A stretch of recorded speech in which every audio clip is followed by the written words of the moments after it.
എല്ലാ കൂട്ടുകാർക്കും കഥാസാഗരത്തിലേക്ക് സ്വാഗതം.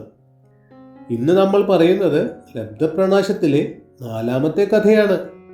മുതലയുടെ ആവശ്യപ്രകാരം കുരങ്ങൻ പറഞ്ഞ കഥയാണിത്. ഒരു നഗരത്തിൽ യുധിഷ്ഠിരൻ എന്നൊരു കുശവൻ വസിച്ചിരുന്നു. അവൻ ഒരിക്കൽ മദ്യപിച്ച് ലക്കില്ലാതെ പകുതി ഉടഞ്ഞ ഒരു കലത്തിൽ ചെന്നു വീണു. കലത്തിൻ്റെ തുണ്ട് തട്ടി നെറ്റിയിൽ മുറിവുണ്ടായി ചോര പൊടിച്ചു. വേണ്ട വിധത്തിൽ ചികിത്സിക്കാത്തതിനാൽ മുറിവ് കഠിനമായി പഴുത്തു. അവസാനം നാട്ടിലുള്ള ഒരു വൈദ്യന്റെ സഹായത്താൽ ആ മുറിവ് ഒരുവിധം സുഖമായി ഉണങ്ങി. എന്നാലും ആ മുറിവിൻ്റെ പാട് നെറ്റിയിൽ ബാക്കിയായി. കുറച്ചു ദിവസം കഴിഞ്ഞ് നാട്ടിൽ ക്ഷാമം ബാധിച്ചപ്പോൾ വിശപ്പ് സഹിക്കാതെ കുശവൻ നാടുവിട്ടു. വഴിക്ക് വെച്ച് ചില രാജഭൃത്യരെ പരിചയപ്പെട്ട അയാൾ അവരോടൊപ്പം പോയി ഒരു രാജാവിൻ്റെ സേവകനായി തീർന്നു. രാജാവ് അവൻ്റെ നെറ്റിയിലുള്ള പാട് കണ്ടു വിചാരിച്ചു, ഒരു പക്ഷേ ഇവൻ മഹാധീരനായിരിക്കണം.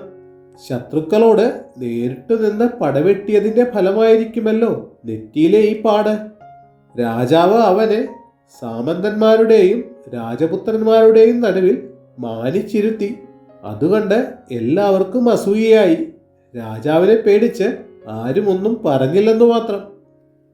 കുറച്ചു ദിവസം കഴിഞ്ഞപ്പോൾ ആ നാട്ടിൽ ഒരു യുദ്ധം പൊട്ടിപ്പുറപ്പെട്ടു. പടയാളികളെല്ലാം ഒരുങ്ങി നിന്നു. ആ സമയത്ത് രാജാവ് കുശവനെ ഒറ്റയ്ക്ക് വിളിച്ചു ചോദിച്ചു, രാജപുത്ര, അങ്ങയുടെ പേരും ജാതിയും പറയുക. അങ്ങയുടെ നെറ്റിമേലുള്ള ഈ മുറിപ്പാട് ഏത് യുദ്ധത്തിലുണ്ടായതാണ്? കുശവൻ പറഞ്ഞു, ഇത് ആയുധം തട്ടി ഉണ്ടായതല്ല. ഞാൻ യുധിഷ്ഠിരൻ എന്ന കുശവനാണ്. ഉടഞ്ഞ കലത്തിൻ്റെ തുണ്ടു തട്ടി മുറിഞ്ഞതാണിത്. അതുകേട്ട് ലജ്ജിച്ച രാജാവ് ആലോചിച്ചു, ഈ കുശവൻ രാജപുത്രനെ പോലെ പെരുമാറി എന്നെ ചതിച്ചിരിക്കുകയാണ്. ഇവനെ കഴുത്തിന് പിടിച്ച് പുറത്താക്കണം.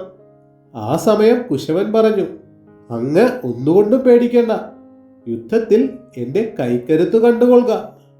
അത് കേട്ടപ്പോൾ രാജാവ് ചിരിച്ചിട്ട് പറഞ്ഞു, നീ സർവഗുണസമ്പന്നനായിരിക്കും.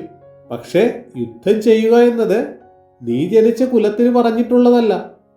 കുറുക്കൻ്റെ കുട്ടിയോട് അമ്മ സിംഹം നീ ജനിച്ച കുലത്തിന് ആനയെ കൊല്ലാൻ കഴിവില്ലെന്ന് പറഞ്ഞ കഥ കേട്ടിട്ടില്ലേ? കുശവന്റെ അപേക്ഷയനുസരിച്ച് രാജാവ് പറഞ്ഞ അമ്മ സിംഹത്തിൻ്റെയും കുറുക്കൻ കുട്ടിയുടെയും കഥ അടുത്ത ഭാഗത്തിൽ പറയാം. ലബ്ധപ്രണാശത്തിലെ 4ാമത്തെ കഥ ഇവിടെ നിർത്തുന്നു.